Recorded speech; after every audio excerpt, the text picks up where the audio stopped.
அன்பார்ந்த தமிழ் அன்பர்களே, இன்று நாம் பயணிக்கப் போவது ஒரு நகரத்திற்குள் அல்ல, ஒரு காலத்திற்குள், ஒரு பெருமைக்குள், ஒரு மறைந்த நாகரிகத்திற்குள்.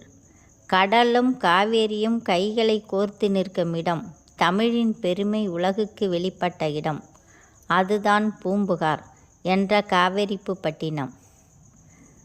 மேற்கு தொடர்ச்சி மலையில் பிறந்து பாறைகளை கடந்து புல்வெளிகளை தழுவி வயல்களை உயிர்ப்பித்து இறுதி கடலை சந்திக்கும் தாய் காவேரி.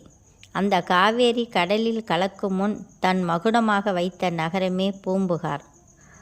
ஆறு மட்டுமல்ல, அது தமிழரின் உயிர் என்று சங்க புலவர்கள் பாடினார்கள். சிலப்பதிகாரம் கூறுகிறது, அகன்ற வீதிகள், ஒழுங்கான சந்தைகள், கடல் வாணிபம், உலக நாடுகளுடன் வியாபாரம், கிரேக்கம், ரோம், எகிப்து என்று பல தேசங்களின் கப்பல்கள் பூம்புகார் துறைமுகத்தில் நின்றன. தமிழ் வாணிபம் உலகை ஆண்ட காலம் அது. பூம்புகார் 2 பகுதிகளாக இருந்தது. மருவூர் பாக்கம் என்பது வணிகர்கள், செல்வம், சந்தைகள், வெளிநாட்டு வியாபாரம். பட்டினப்பாக்கம் என்பது அரசர்கள், கோயில்கள், அறநெறி, பண்பாடு. ஒரு நகரம் அறமும் பொருளும் இணைந்த வடிவம் என்றால் அது பூம்புகார் தான். கலைகளின் தாலாட்டு பூம்புகார். இங்கு இசை ஒலித்தது, நடனம் எழுந்தது, கவிதை பிறந்தது, ஓவியம் வாழ்ந்தது.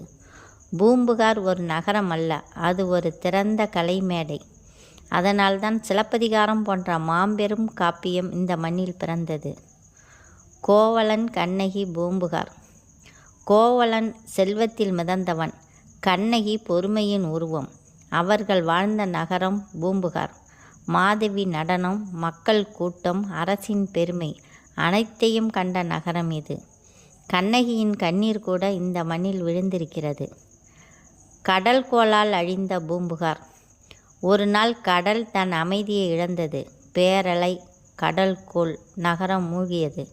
அரண்மனைகள், சந்தைகள், வீதிகள் எல்லாம் கடலுக்குள். ஆனால் தமிழின் பெருமை, இலக்கியத்தின் சாட்சி, வரலாற்றின் நினைவு அழியவில்லை. இன்றைய பூம்புகார் மௌன சாட்சி. இன்றும் கடலுக்குள் புதைந்த சிதைவுகள், தொல்லியல் ஆதாரங்கள், சிலப்பதிகார சான்றுகள் பூம்புகார் மௌனமாக சொல்கிறது. நான் அழிந்தேன், ஆனால் தமிழின் பெருமை அழியவில்லை. கடலிடம் ஒப்படைக்கப்பட்ட தமிழின் செல்வம். அன்பார்ந்த நண்பர்களே, பூம்புகார் ஒரு பழைய நகரம் அல்ல, அது தமிழின் தைரியம், அது வாணிபத்தின் பெருமை, அது கலை, பண்பு, அறம். கடல் அதை மூடியிருக்கலாம், ஆனால் தமிழரின் நினைவில் பூம்புகார் என்றும் உயிரோடே இருக்கும். இந்த வீடியோ பிடித்திருந்தால் லைக் பண்ணுங்கள், ஷேர் பண்ணுங்கள், சப்ஸ்கிரைப் செய்யுங்கள். தமிழ் வாழ்க, பூம்புகார் புகழ் வாழ்க. நன்றி, வணக்கம்.